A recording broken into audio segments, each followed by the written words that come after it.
Hey guys, welcome back to my channel. In today's video, I'll be sharing with you all the resources that I plan to use in preparation for the USMLE Step 1 exam as an IMG. So if you're interested, keep on watching. But first off, if you're new to my channel, welcome! My name is Gemma and I'm a third-year medical student born, raised, and currently studying in the Caribbean, and I'm preparing to take the USMLE Step 1 exam this year with the hopes of gaining a residency in the US. So if you're interested in following me throughout my journey and you want to learn some interesting tips along the way, do hit the subscribe button below and tap that notification bell so you'll know every single time I upload a video. So that being said, let's get into the resources that I plan to be using as an IMG to study for the USMLE Step 1 exam. So starting off with the reading materials, the very first one I want to talk about is, and you probably already know, the First Aid for the USMLE Step 1 book. This book is like absolutely necessary when studying for the Step 1 because it has everything you pretty much need to know but in review form, so it's not advised to like straight out study from this book, but you still need to read it. So yeah, I do have the book. I was using a PDF version at first on my iPad, but since the iOS 15 update, I've been getting a lot of issues with the iOS, with the iBooks. So I decided to get the physical copy and it's been really working out for me. I mean, it's pretty much the same thing, but yeah, I'm really loving the book. So cringy. The second reading material that I want to talk about that I will be using to prepare for this exam is the Board Review Series Physiology book by Costanzo. This is what I've been using for physiology for the past 2 years of med school. I didn't use it in first year because I didn't know much about it. Well, I didn't know about it at all. I didn't know it existed. But when I reached second year, I found out about it and I've been using it ever since. It's a really good book. It's actually a summary or like a review of the original Costanzo physiology book, which is suggested by the name Board Review Series. But even though it is a review book, I do find that it explains the concepts really well. The next book that I plan to use is the Kaplan Step 1 Lecture Notes Biochemistry and Medical Genetics. I have used this in the past and it is really good. It's so awesome for biochemistry. So that's what I plan to use. I have read it once before, so it will pretty much be a review for me. Yeah, it's a really good book.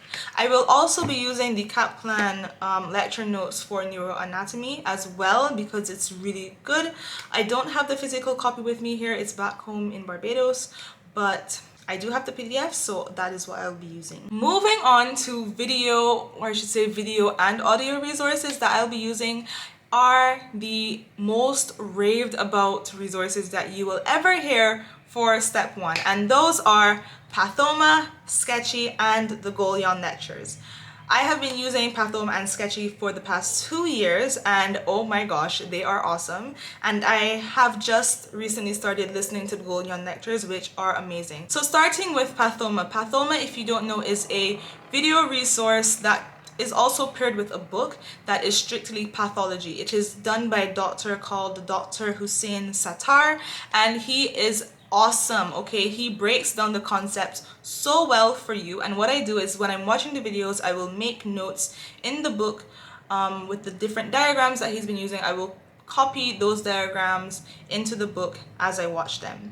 The second resource, like I said, is Sketchy. Sketchy has well, they have so many different topics nowadays. They have biochemistry, I think they have pathology and physiology now, but what I use them for is for Pharm and Micro. Sketchy Pharm and Sketchy Micro are, they make everything so much easier. They are amazing.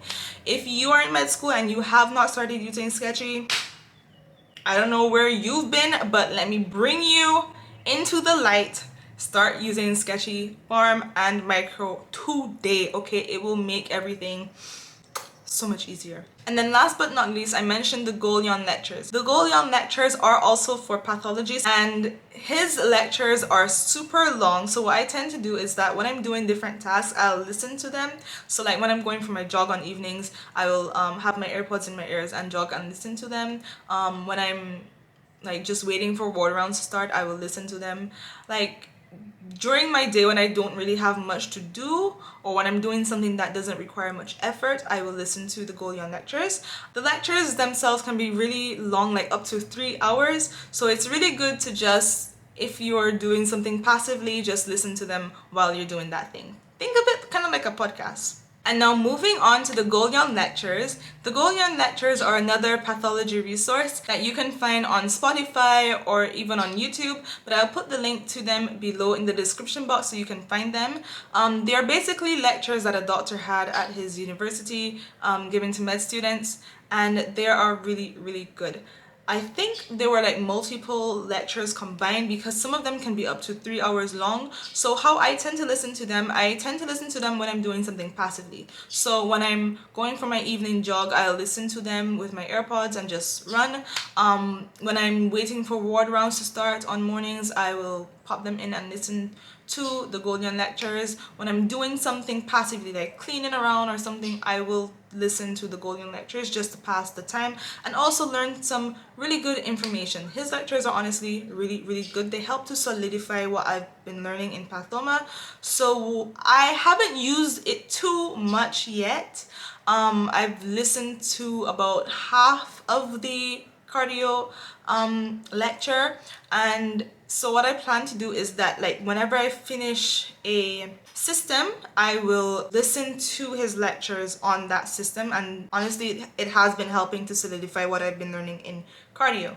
So yeah, those are the video audio resources that I will be using to prepare for the USMLE Step 1 exam. And finally, the last set of resources that I'll be talking about are question banks. Now, it is super important to be doing question banks for this exam. You need to do lots and lots of questions.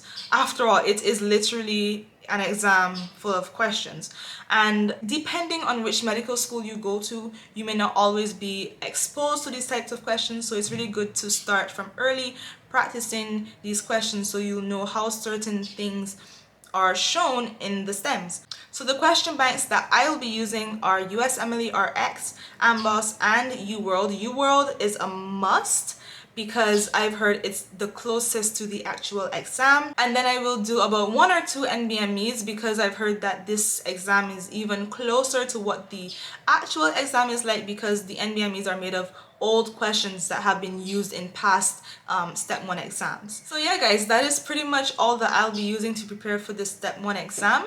If there's anything else at all that you would like to know, please leave it down in the comments below and I will answer it. If there's anything that you would like me to make a video on, also leave that down in the comments below. Don't forget to give this video a thumbs up if you liked it, and I will see you in the next video. Bye!